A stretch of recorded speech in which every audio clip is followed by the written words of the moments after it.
Hi guys, Surfshrink again, Michelle Fryback.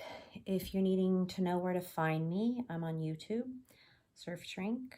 I have a website, michellefryback.com and surfshrink.com, same website. And I'm on Instagram. So my purpose in life is relationships and being in them, helping people be in them, having them. That's my forte. And I'm used to helping people in relationships. So I'm a little helpless right now. I am doing video therapy with my clients, but I just really am aware of all the people struggling right now, especially since Los Angeles is currently safer at home.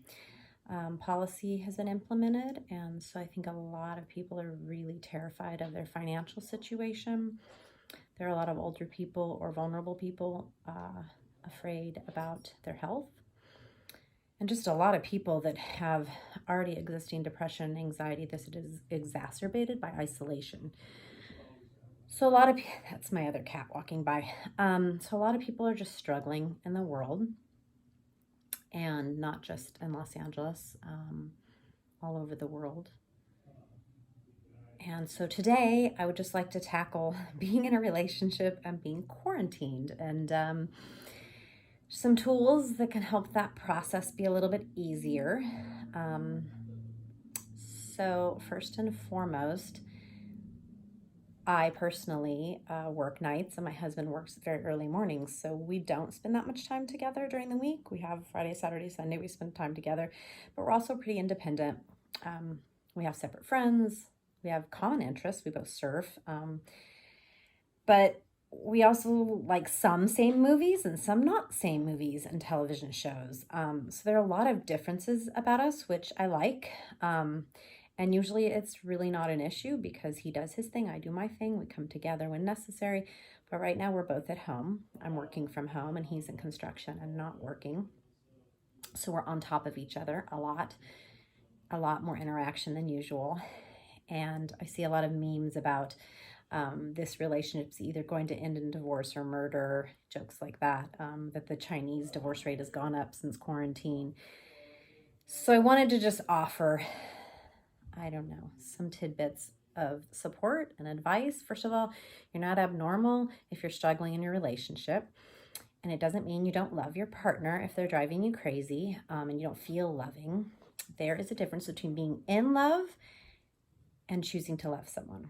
Being in love is when you first meet and you have lots of hormones and attraction and lust and you can't keep your hands off each other and you're having sex constantly. That's being in love, and that ebbs and flows and comes and goes throughout a marriage.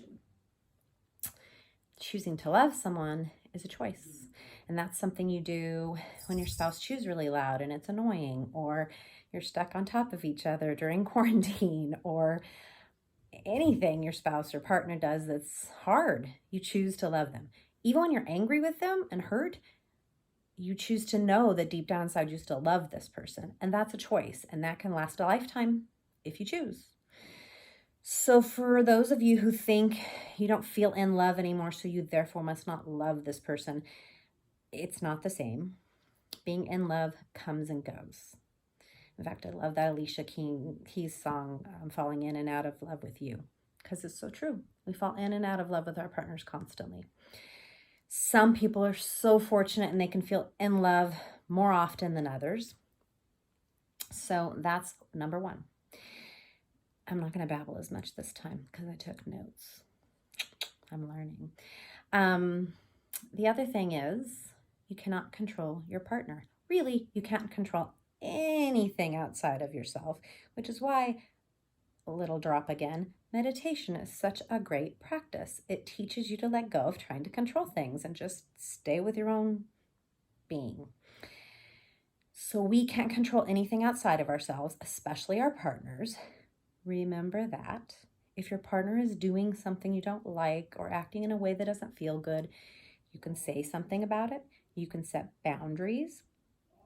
Oh, my husband's looking for my cat. Hold on a second. He's going to think he's lost. I have to open the door and let him out.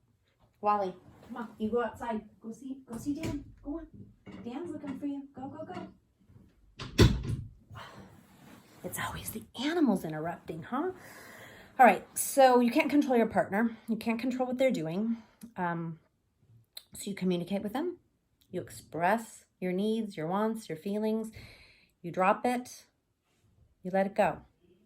You don't have to get the right response from them. You let go of your attachment to their response. If you don't like their response, you work on self-soothing. That's all. You don't have to go back and forth with them and argue about the argument. You realize you're not going to get your needs met this time. Note to self, you don't always get your needs met. We don't always get our needs met. And that's a great opportunity to self-soothe. Walk away.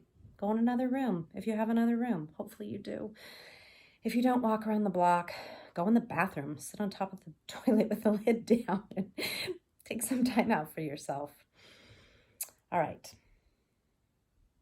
The next thing. This will require some separation. This safer at home policy is going to require some separation from your romantic partner. And even roommates. Like if you don't have a romantic partner or kids, you're going to need some separate time. Come on. Nobody likes, I don't know many people who can spend 24/7 with each other. I can't. So separation. If you don't want to watch the same show, go in another room, watch a different show. It doesn't mean you don't love your partner. It doesn't mean that something's missing in your relationship because he wants to watch Walking Dead and you want to watch Good Girls. I don't know. It doesn't mean any of that. It just means you need some space. Go meditate. I'm telling you, meditation, it slows down the reactive time. It slows down your reaction process. That is like the number one thing you can do to help your relationship because there's a process. An event happens outside of ourselves. We make meaning of that event. We feel a feeling based on the meaning we make, not of the event itself. We feel a feeling, and then we choose an action. So event, meaning, feeling, action. Almost the whole process we're in control of. The meaning we make, thus the feeling we feel, and the action we choose. And if you're meditating, you have a greater chance of slowing down that process and not just reacting event, reaction. So meditate, meditate, meditate. I'm working up to like 30 and 40 minutes. I never in my life thought I'd be meditating that much. But this quarantine at home thing and my neck injury is creating a situation where I'm really having to dig in to my meditation because I can't go out and run. I don't even think I can go out and ride my road bike at this point, but I'm going to try. All right. The other thing is boundaries. Set boundaries. If the fight gets too intense and you feel yourself getting angry and losing your temper and saying things you don't mean, you have a choice about that. Other people are not responsible for your feelings because remember, the event happened. You made the meaning. Therefore, the feelings belong to you because you made the meaning. It's not because of the event. You're responsible for your feelings. So if you get in a fight and you're going to say something mean or do something mean, or you think your partner might, you could just say, I need a timeout. I need to separate so that I don't make this worse. Don't say so that you can make this worse. It's not about them. It's about you. I need to separate so that I don't make this worse. Let go of your ego. You can either be right or be in a relationship. And quite honestly, being right, that's all about ego. And that will get us nowhere. Next thing, if you're working from home, set some work boundaries. Maybe you can get into a ritual. A friend of mine says she puts on her watch every time she goes to work. So now she's working from home. So she puts on her watch and she puts on her shoes and she walks into her office and starts working. So set some rituals that create the beginning of your work time and the end of your work time. So if you have a workspace, leave your watch and your shoes there at the workspace. As you leave the door, it'll transition your mind to think that, okay, now I'm family time. Go back into my office or whatever space you're in, work time, and communicate. Communicate with your partner what you're doing. So like today, I said to Dan, I'm going to go in my office / meditation room and I'm going to meditate. I'm going to do a Surfshrink video. Please don't interrupt me. I don't even think I said that because I think he just knows. We've communicated that often enough. The other thing is pick your fights. Pick your fights. Do you have to fight about everything? Do we have to fight about whether it was safer at home or safe at home? Do we have to fight about what? Come on, we don't. That's about ego too. Let it go. Don't wait for your partner to let it go. You choose to let it go. Right? These are my tips. Oh, and finally, wait, I have a really good one. Have a lot of sex. Have a lot of sex. Even if you're not feeling in love and attracted, just start fooling around. As soon as you start fooling around, you're going to want to have sex. So even if you haven't had sex in a while, just do it. You'll be nicer to each other, more loving with each other. I promise you. It creates oxytocin, excuse me. I got all excited. We were talking about sex. It creates attachment, makes you nicer to each other. You might enjoy yourself. It's a good way to pass the time. I highly recommend it. All right. That's all for now. Meditation, meditation, meditation. I love you all. We're all going to get through this.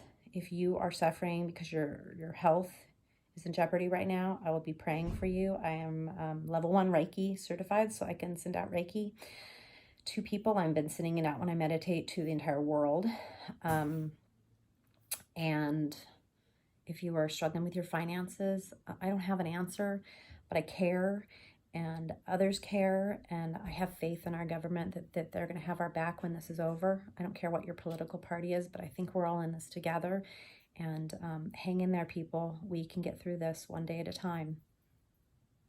Namaste, or aloha. See you later. Bye-bye.